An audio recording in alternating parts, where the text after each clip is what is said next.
Let's mike news at 8।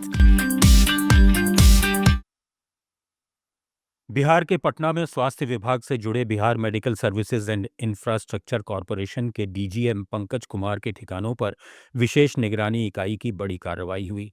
Team जैसे ही कदम कुआं स्थित उनके फ्लैट में दाखिल हुई, पंकज कुमार कथित तौर पर खिड़की से नोटों के बंडल बाहर फेंकने लगे। निगरानी टीम ने कचरे के ढेर से करीब 5 लाख रुपए बरामद किए।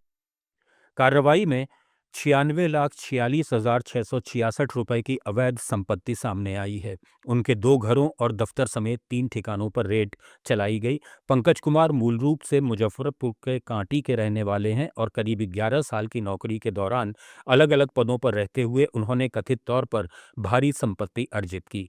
जांच एजेंसी को पटना समेत कई जगहों पर जमीन और फ्लैट से जुड़े दस्तावेज भी मिले हैं, जिनकी अनुमानित कीमत करीब 1 करोड़ 39 लाख रुपए बताई जा रही है।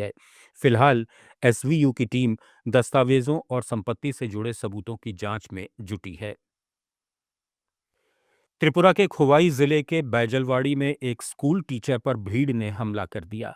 विश्वजीत रॉय अपनी पत्नी को अगरतला एयरपोर्ट छोड़कर लौट रहे थे, तभी उनकी 11वीं क्लास की छात्रा ने खोवाई तक उनसे लिफ्ट मांगी। जैसे ही लड़की कार में बैठ रही थी, स्थानीय पुरुषों और महिलाओं की भीड़ ने गलत इरादे का आरोप लगाकर उन्हें गाड़ी से घसीट लिया और स्कूल के मैदान में ले जाकर बुरी तरह पीटा। छात्रा ने साफ कहा कि उसने खुद लिफ्ट ली थी, लेकिन उसे भी मार पड़ी। बैजलबाड़ी पुलिस के ओसी जुगल त्रिपुरा ने तुरंत हस्तक्षेप कर स्थिति काबू में की और दोनों को मेडिकल जांच के लिए भेजा। हालांकि अब तक कोई लिखित शिकायत नहीं हुई है, इसलिए हमलावरों पर कोई कार्रवाई नहीं हुई, लेकिन घटना का वीडियो वायरल होने के बाद बढ़ती सामाजिक असहिष्णुता पर सवाल खड़े हो गए हैं। तमिलनाडु में शिवगंगा जिले के मन्मादुराई में दलित युवक आकाश डेलिसन की पुलिस हिरासत में मौत हो गई। मृत्यु पूर्व बयान में उसने पुलिस पर कहीं और ले जाकर लोहे की रॉड से हड्डी तोड़ देने का आरोप लगाया। वहीं पुलिस का दावा है कि चोट भागते वक्त पुल से गिरने से लगी। परिवार ने यातना का आरोप लगाकर शव लेने से इनकार कर दिया। अब जांच सीबीसीआईडी को सौंपी गई है। दूसरी ओर थूथुकुडी जिले के कुलाथूर के पास लापता हुई 12वीं की छात्रा का शव घर से 300 मीटर दूर कांटेदार झाड़ियों में मिला। उसकी गला घोंटकर हत्या की गई। परिवार का आरोप है कि पुलिस ने शिकायत दर्ज करने में 14 घंटे की देरी की, एक थाने से दूसरे थाने भटकाया और गंभीरता से नहीं लिया, अन्यथा उसे बचाया जा सकता था।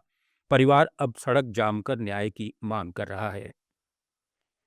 मेघालय के तुरा में उस वक्त अचानक हिंसा भड़क उठी जब गारो हिल्स ऑटोनॉमस डिस्ट्रिक्ट काउंसिल चुनाव के नामांकन को लेकर मुस्लिम उम्मीदवारों की अफवाहों से भड़की भीड़ ने नेशनल पीपुल्स पार्टी के दफ्तर में आग लगा दी और पास के इलाकों में तोड़फोड़ मचाई।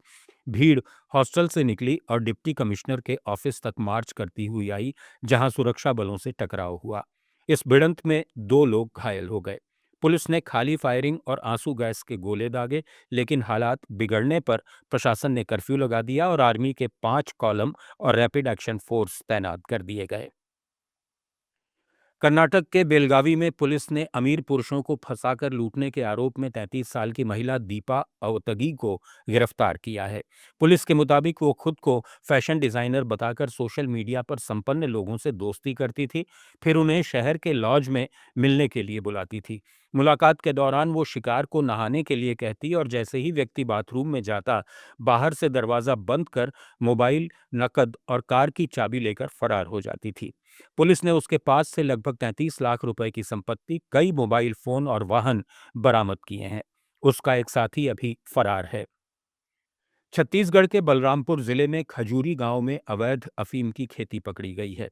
ग्रामीणों की सूचना पर पुलिस और प्रशासन की टीम मौके पर पहुंची, जहां करीब 2.5 एकड़ जमीन पर अफीम की फसल लगी हुई मिली। इसके बाद मजिस्ट्रेट की मौजूदगी में पूरी फसल को उखाड़कर जब्त कर लिया गया। प्रशासन के मुताबिक ये इलाका झारखंड सीमा से लगा पहाड़ी क्षेत्र है, जहां लोगों का आना जाना कम रहता है।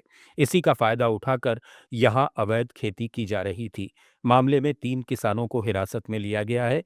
जांच में सामने आया है कि झारखंड के चतरा निवासी एक व्यक्ति ने स्थानीय किसानों की जमीन किराए पर लेकर अफीम की खेती करवाई थी। खेतों में अफीम के डोडों पर कई चीरे भी मिले हैं, जिससे साफ है कि अफीम निकालने का काम भी शुरू हो चुका था। न्यूज एट 8 में फिलहाल इतना ही। जुड़े रहिए लेट्स माइक के साथ।